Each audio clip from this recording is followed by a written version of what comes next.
Welcome to my English podcast. Learn, practice, and speak with confidence. Hey friends, welcome back to my English podcast. I'm Max, and I'm here with my favorite co-host Mia, and of course, the wonderful Mrs. Tina. Hi everyone, it's so good to be with you again. Today's topic is a big one, like huge. If you're someone who's learning English and you feel stuck, you keep translating in your head, or your brain freezes when someone speaks fast, then this episode is definitely for you. Right.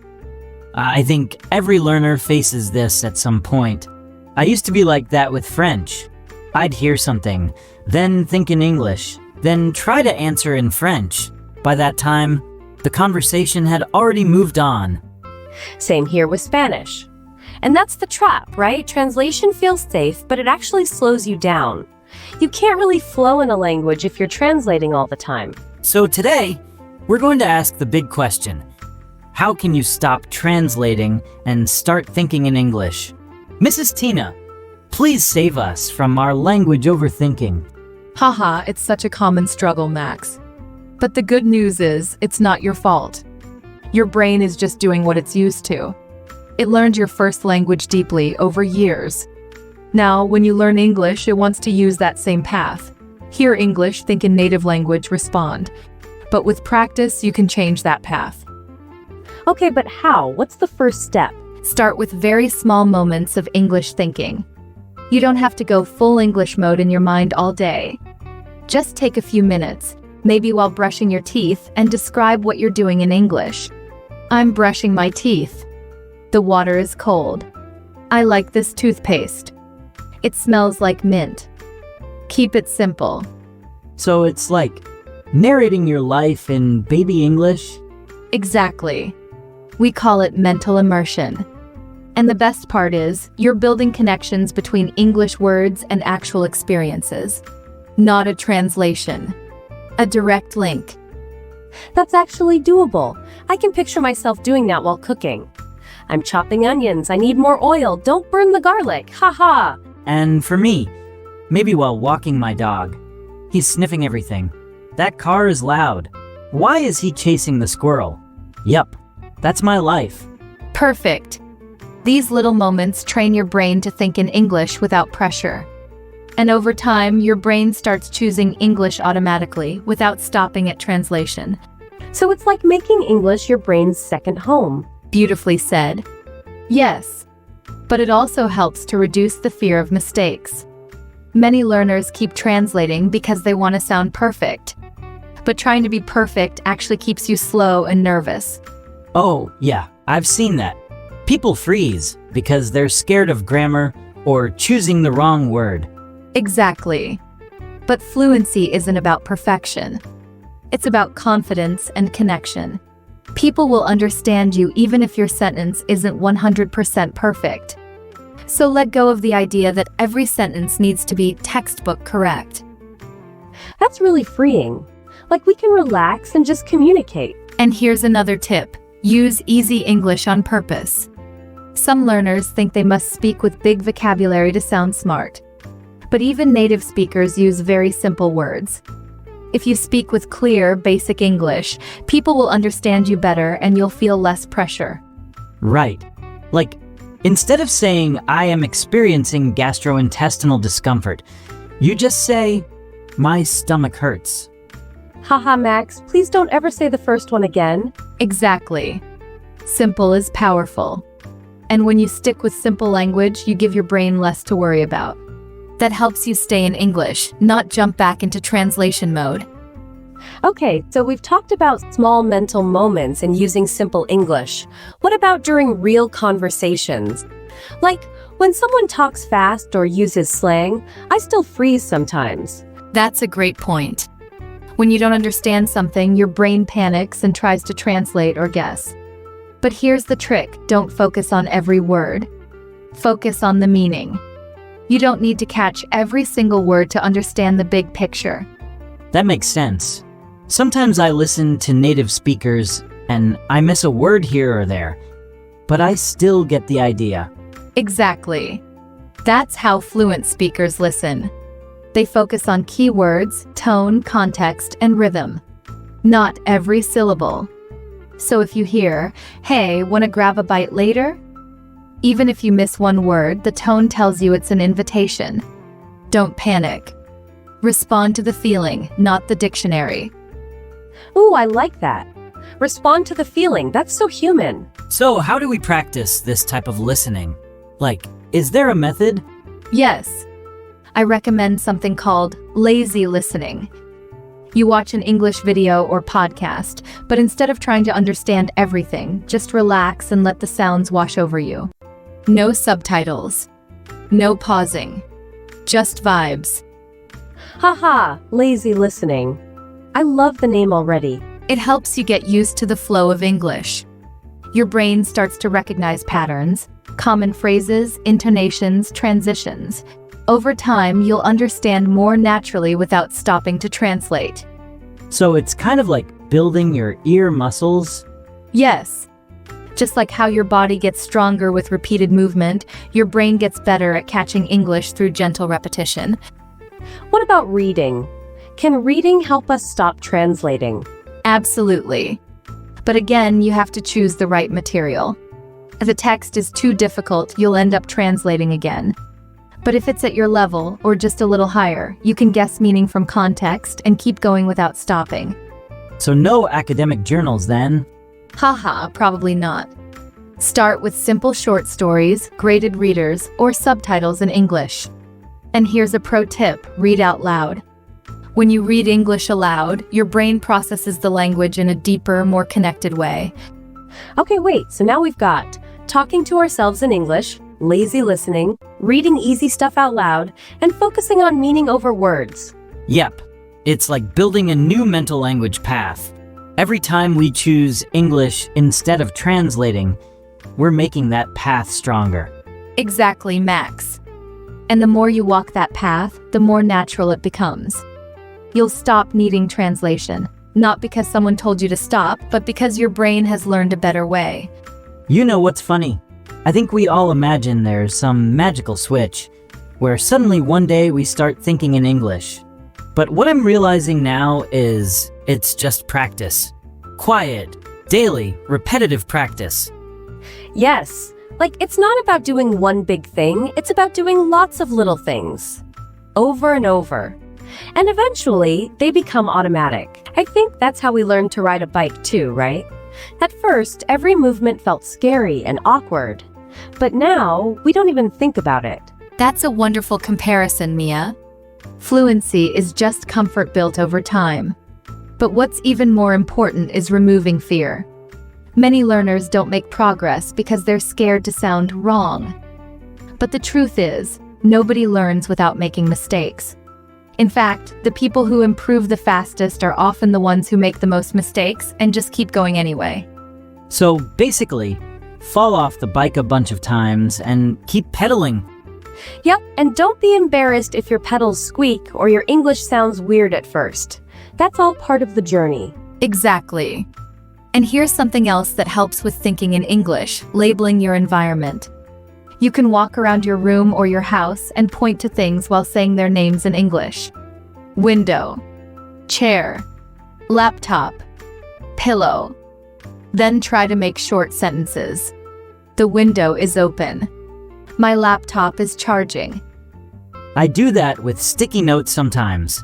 I put one on the fridge that says refrigerator, and one on the mirror that says mirror. It makes me think about those words every time I see them. That's so smart, Max. It's like making your home your classroom. Exactly. You're creating English all around you. And that's how you trick your brain into thinking in English, by surrounding it with English until it feels like the default setting. Can we talk about mindset too? Because sometimes I feel like learners are doing all the right things, watching videos, reading, listening, but they still feel stuck. They keep saying, "I'm not good enough," or "My English will never be fluent." Yeah, that voice in your head can be louder than a grammar book sometimes. I'm so glad you brought that up. Your mindset is your foundation. If you're always telling yourself that you're slow, bad, or hopeless at English, your brain starts believing that. But if you say, I'm improving every day, or I'm learning to think in English, even if it's not perfect yet, you build a supportive space in your mind. So it's kind of like positive self-talk, but for your English journey? Yes, and it's powerful. Even saying simple phrases like, English is becoming easier, or I understand more than I did last month, can shift your attitude and help you keep going. Okay, I love this. Let's do a fun thing. If you're listening right now, say this out loud with us. Ready? I'm learning to think in English. Every day I'm getting better. OBUW, that felt so good. Yeah, we should do group affirmations more often. Haha, maybe we'll start a new trend. But truly, being kind to yourself is part of fluency. No one becomes fluent by hating their mistakes. Let's also talk about visual thinking. Because sometimes I picture things in my mind before I find the words. Like I see an image of rain, and then I try to describe it in English. That's actually a fantastic strategy. It's called visual association. When you think in images first, you're halfway to thinking in English. The next step is training yourself to attach the English words directly to that image, without going through your native language first. So instead of image Hindi English, it becomes image English. Exactly. That's the shortcut. And one way to practice this is by using picture dictionaries or even apps that show you an image and say the word. You see a tree, you hear tree. Over time, that connection becomes automatic. This is making so much sense now. I used to think thinking in English was a talent. Like some people are just born with a language brain. But now I get it. It's a trainable skill. Absolutely. And it's not about being perfect. It's about being consistent. 5 minutes a day of active thinking in English can do more for your brain than hours of passive studying. That's such a great reminder. I used to waste time watching English shows with subtitles in my native language. But I wasn't really learning. I was just reading in my language and pretending it was English. Me too. The switch for me was when I started using English subtitles, or no subtitles at all. It felt hard at first, but now I can catch so much more. You're both proof that progress happens when we change how we learn. And here's one last idea before we wrap up this segment. Talk to imaginary people in English. It sounds silly, but it works. Wait, like, talk to my shampoo bottle?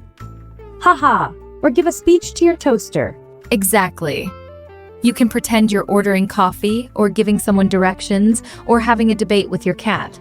It's not about the listener, it's about practicing forming your thoughts in English without stress. That's brilliant. No pressure, no judgment, just your brain practicing out loud. Okay, I'm definitely trying this tonight. Hello, Mr. Pillow. Thank you for your service. That's the spirit, Max. The more you create English moments, even imaginary ones, the more your brain rewires itself to prefer English over translation. So the big message today is, thinking in English is not magic. It's not luck. It's just practice, patience, and a little bit of fun. Exactly. Start small, stay consistent, and give your brain a chance to switch tracks. And remember, every time you think even one simple thought in English, you are moving forward. It doesn't matter how slow it feels. You're doing the work. You know, I was just thinking, so much of what we've talked about today isn't even about grammar or vocabulary. It's about habits, mental habits, like how we think, how we react, how we practice. Yes, and that's so refreshing.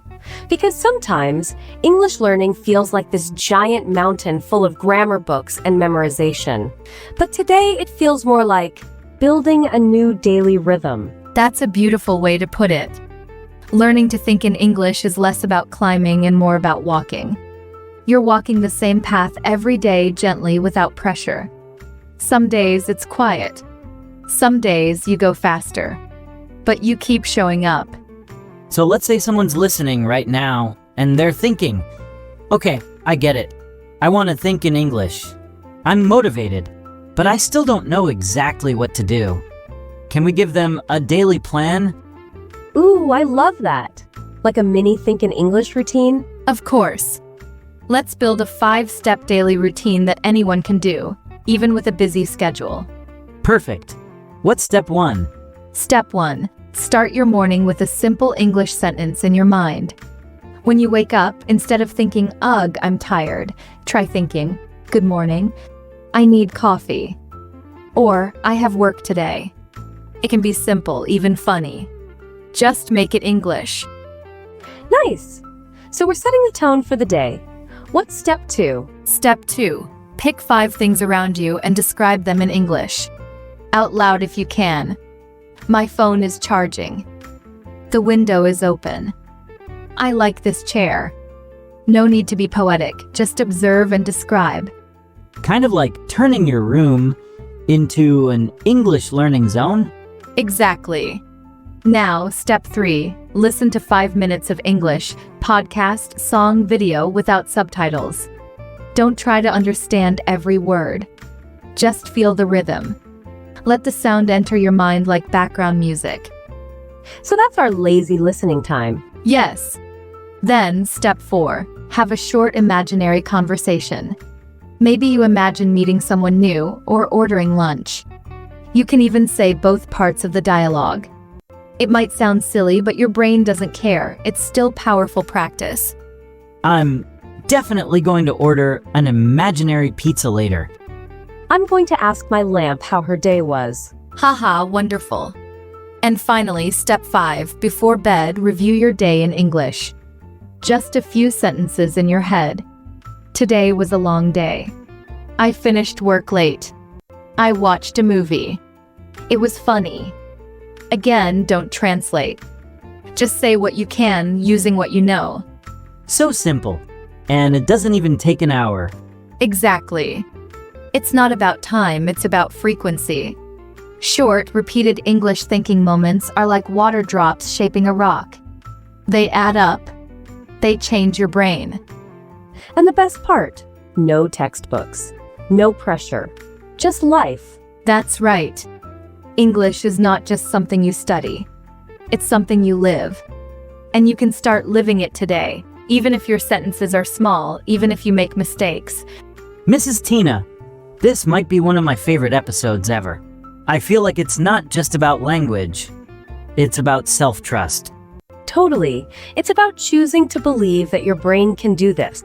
That fluency isn't this faraway goal, but something you're quietly building right now, in little steps. You've both summed it up so well.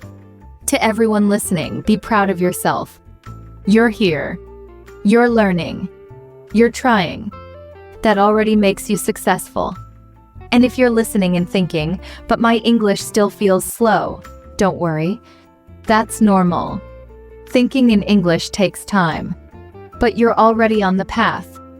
And we'll be walking with you, one small English sentence at a time. So go easy on yourself. Speak simply. Think gently. And trust the process. Your brain is listening and learning more than you realize. We'll be back soon with more episodes, more real-life English, and more tiny steps toward big fluency. Until then, practice your 5-minute English routine, talk to your toaster, and keep thinking in English. You've got this. Bye for now. Keep learning, keep smiling, and remember, your English journey is uniquely yours.